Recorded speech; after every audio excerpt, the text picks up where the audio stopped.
Днеска е 22 февруари, неделя.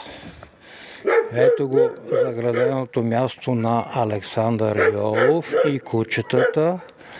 Ето тук се крият котки. Някой път идват и той като пусне кучетата и котките ще бъдат убити. Заради неговото нехайство и простотия.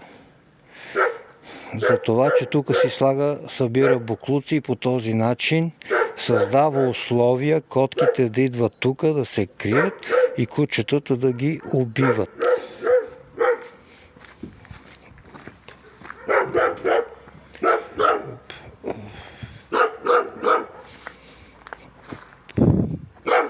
Някой път си пуска кучетата да се разхождат. Ето го мястото, откъдето влизат котките.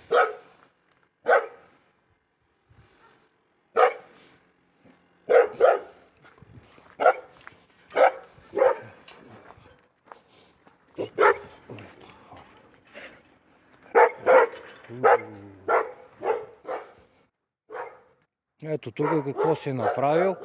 Детска градина на общинска земя.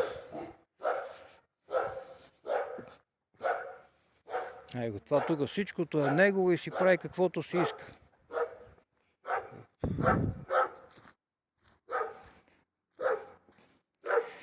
Тук също идва една котка, която е храна, черна е.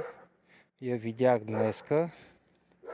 И предполагам, че някой път може и да дойде тук.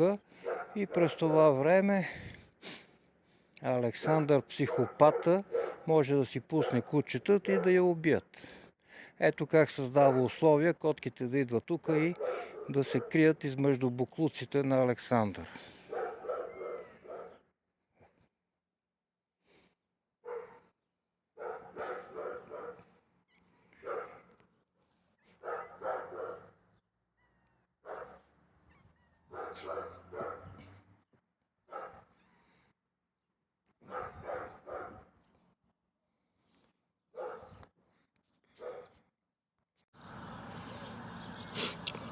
Ето ги тия котки, където ги храна.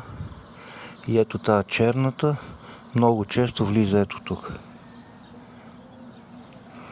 Там през вратата и като пуснат кучетата има голяма вероятност да я убият. Ето тук си пускат кучетата да се разхождат в това заградено място.